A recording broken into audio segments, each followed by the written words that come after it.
ಮಂಗಳೂರಿನಲ್ಲಿ ಒಂದು ಕಡೆ ದೈವಗಳ ಗುಡಿಗಳಲ್ಲಿ ಅಪಚಾರ ಮಾಡುವ ಕೆಲಸ ದುಷ್ಕರ್ಮಿಗಳಿಂದ ನಡೆಯುತ್ತಿದ್ದರೆ, ಇನ್ನೊಂದೆಡೆ ಕೋಮು ಸೌಹಾರ್ದತೆಯನ್ನು ಸಾರುವ ಕೆಲಸವನ್ನು ಮುಸ್ಲಿಂ ವ್ಯಕ್ತಿಯೊಬ್ಬರು ಮಾಡುತ್ತಿದ್ದಾರೆ.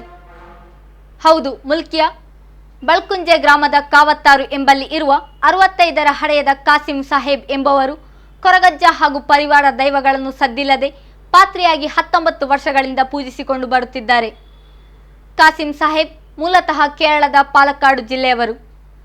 ತಮ್ಮ 30ನೇ ವರ್ಷದಲ್ಲಿ ಗರಗಸ ಹಿಡಿದು ಮರಗಳನ್ನು ಸೀಳುವ ಕೆಲಸಕ್ಕೆಂದು ಕರ್ನಾಟಕದ ಸುಳ್ಯ ಬಳ್ಕುಂಜೆ ಬಳಿಕ ಕುಟುಂಬ ಸಹಿತ ಕಾವತ್ತಾರಿಗೆ ಬಂದು ನೆಲೆ ನಿಂತರು. 35 ವರ್ಷಗಳ ಹಿಂದೆ ಸರ್ಕಾರಿ ಜಾಗದಲ್ಲಿ ಜೋಪಡಿ ಕಟ್ಟಿಕೊಂಡು ಪತ್ನಿ ಹಾಗೂ 5 ಮಕ್ಕಳ ಜೊತೆ ಸಂಸಾರ ಆರಂಭಿಸಿದರು. ಸ್ವಲ್ಪ ಸಮಯದ ನಂತರ ಕುಟುಂಬದಲ್ಲಿ ಸಮಸ್ಯೆಗಳು ಎದುರಾದವು. ಮಗ ತೀವ್ರವಾಗಿ ಅನಾರೋಗ್ಯಕ್ಕೊಳಗಾದ. ಹೆಣ್ಣು ಮಕ್ಕಳಿಗೆ ನೆಂಟಸ್ತಿಕೆ ಬರಲಿಲ್ಲ.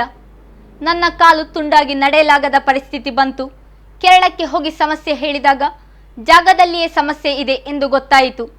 ಇಲ್ಲಿಗೆ ಬಂದಾಗ ಇದು ಕೊರಗಜ್ಜನ ನೆಲೆ, ಒಂದೋ ಕೊರಗಜ್ಜನನ್ನು ನಂಬಬೇಕು, ಇಲ್ಲವೇ ಜಾಗ ಖಾಲಿ ಮಾಡಬೇಕು ಎಂದು ದರ್ಶನ ಪಾತ್ರಿ ಹೇಳಿದ್ದರು.